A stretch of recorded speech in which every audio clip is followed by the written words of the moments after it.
Bienvenidos amigos de Resonant, una cápsula más, su amigo Luis H. Cantú.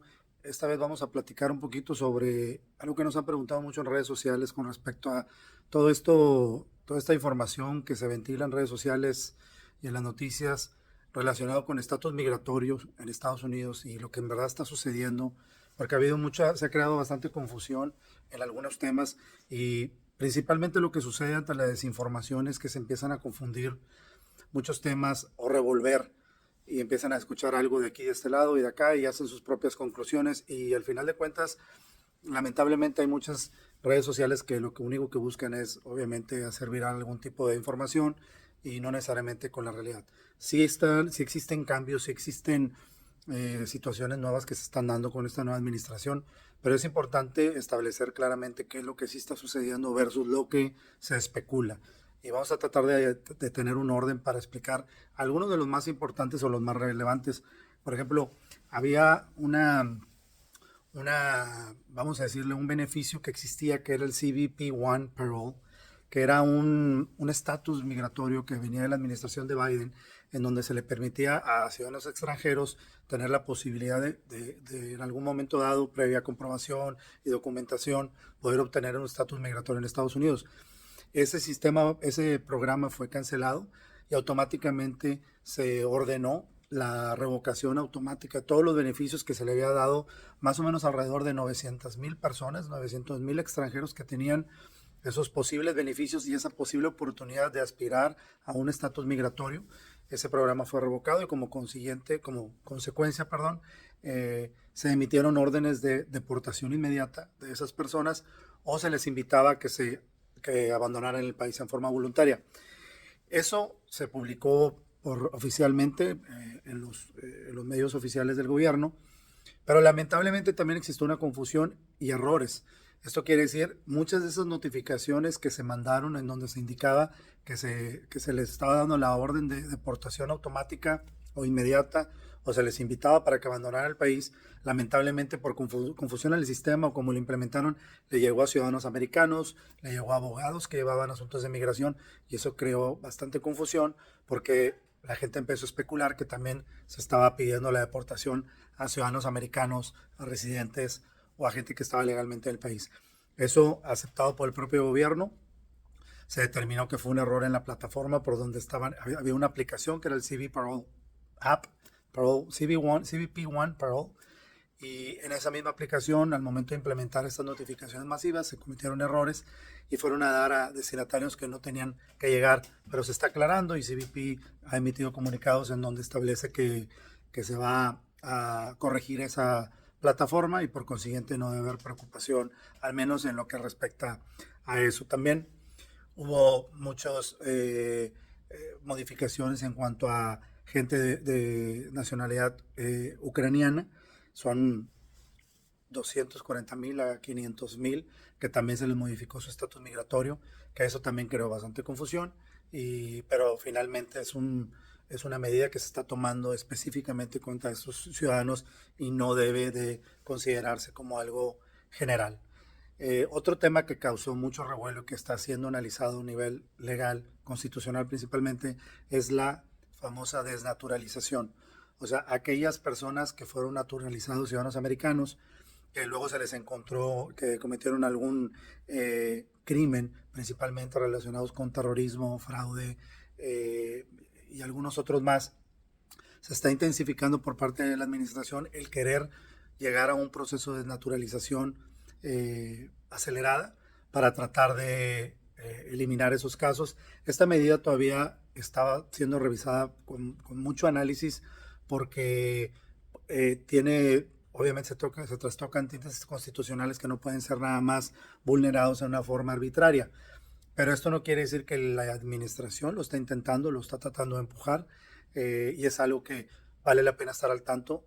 Obviamente aquellas personas que no han cometido un delitos de este tipo, como principalmente fraude, terrorismo y todo eso, pues no deben de preocuparse porque esto va muy enfocado, porque el derecho de la naturalización adquirido que lo confiere la Constitución y es a través de una autoridad mediante un procedimiento bien establecido, pues no es algo que fácilmente van a poder revocar. Solo en estos casos están tratando enfatizar mucho en poder lograrlo y si vale la pena estar al tanto de qué novedades se van dando al respecto. Insisto, no es para preocupación de todo el mundo, pero sí para tomar en cuenta que finalmente son esfuerzos que están ah, adelantando, acelerando la administración actual del gobierno de Estados Unidos. Otro punto que también crea mucha polémica, pero sin embargo también es algo que no debiéramos considerar tan fuera de lo normal, es el derecho a la ciudadanía por nacimiento en Estados Unidos. Actualmente, si un bebé nace en Estados Unidos, por el simple hecho de haber nacido en territorio de Estados Unidos, ya tiene la ciudadanía. Y lo que está tratando la administración actual es eliminar ese derecho. Mucha gente se asombra, se sorprende, o hasta podemos decir, se impacta demasiado por esta decisión. Sin embargo, no que en lo personal yo esté de acuerdo o en desacuerdo con la medida de que un día se elimine ese derecho, pero es importante ver más bien cuántos países hacen lo mismo. Son más los países que no permiten que si alguien nace en el país va a tener la ciudadanía automáticamente por estar en ese territorio que los que sí lo permiten. Si nos vamos a Europa y lo analizan y lo pueden revisar obviamente en internet, los países europeos en su gran mayoría, si una persona nace en ese país europeo, no adquiere la nacionalidad de ese país. Para que pueda adquirirla necesita que los padres estén legalmente en el país con una, ya sea visa, con un permiso, algo que les permite estar viviendo en el país, pero el simplemente de ver que ha tocado por circunstancias que nazcan en ese país, no les da la ciudadanía. Y es algo que Estados Unidos quiere implementar.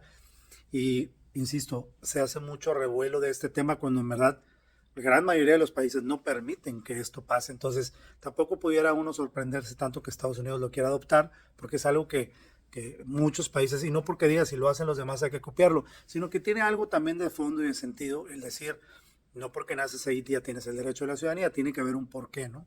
Y claro, obviamente Estados Unidos lo está haciendo para tratar de evitar el abuso de aquellas personas que tienen los hijos en Estados Unidos solo para adquirir la ciudadanía. Insisto, en lo personal no estoy ni a favor ni en contra, simplemente trato de explicar el contexto de cómo lo están tratando de implementar Estados Unidos, como referencia también tomando los países que no lo permiten. Muchas de las preguntas que nos hicieron fue sobre que si están revocando las residencias permanentes. La verdad, el derecho a revocar la residencia permanente por oficiales del CBP o por el propio gobierno de Estados Unidos siempre ha existido. O sea, el tener una residencia permanente como tal es un derecho adquirido, pero que puede ser, que lo puede perder la persona. Y hay muchos motivos que lo pueden perder. Por ejemplo, simplemente el participar o cometer algún delito, posiblemente luego no los haga, los puede hacer perder la residencia o los haga no elegibles para en un futuro adquirir una ciudadanía. Ese es uno de ellos. Otro muy común que se da es, hay gente que tiene residencia permanente, pero no vive en Estados Unidos. Entonces hay que entender muy bien el concepto. Si tienes una residencia permanente es porque estás viviendo en Estados Unidos. Si no vas a vivir en Estados Unidos, al menos con la regla que utilizan, que tienes que estar más de 180 días en el lapso de un año en el territorio de Estados Unidos, tienes que avisar a la autoridad que no vas a estar. El titular tiene que avisar y dar un argumento y una explicación de por qué no va a estar.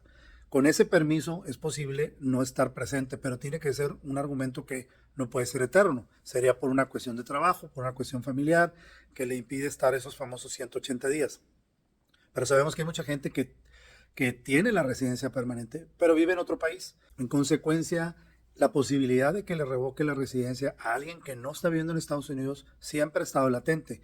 La única diferencia es que con la administración actual, la postura de la administración actual está muy enfocada en tratar de eliminar esos casos en una forma mayor a como lo hacían antes. ¿Qué quiere decir? Que a la hora de un cruce fronterizo o por vía aérea, pues quizá vaya a haber más preguntas o cuando hay alguna sospecha que la persona no vive en Estados Unidos, sí se van a intensificar las medidas, los interrogatorios, las famosas entrevistas en los cuartitos para tratar de determinar si esa persona verdaderamente está haciendo uso de la residencia permanente como debe ser y si no la están usando, pues se las pueden revocar.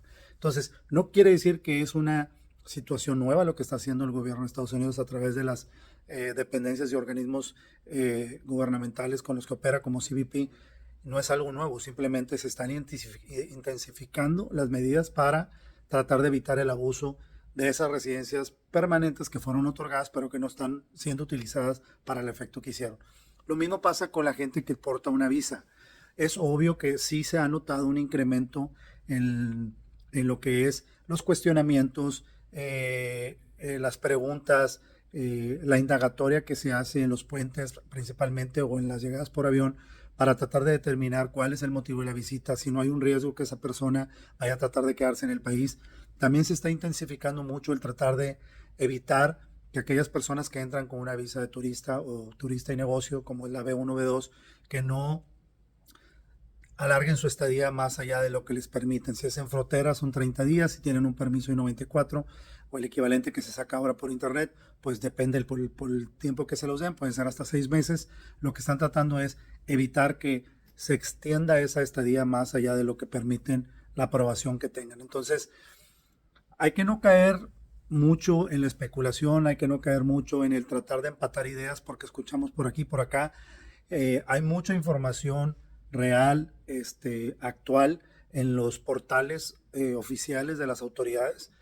Aquí estamos haciendo un análisis breve de lo que sí está sucediendo, en donde sí están poniendo mucho enfoque el gobierno de Estados Unidos. Platicamos algunos, pero antes de especular y antes de tratar de crearnos un criterio que no es el correcto, es importante que acudamos a esos, vamos a llamarle sitios originales y fidedignos y consultar verdaderamente lo que está pasando en el caso en concreto que a cada quien le aplique. Nosotros vamos a tratar de mantenerlos informados sobre los cambios que legalmente se lleven a cabo y basado en eso avisarles cuál sería lo que procede. Saludos.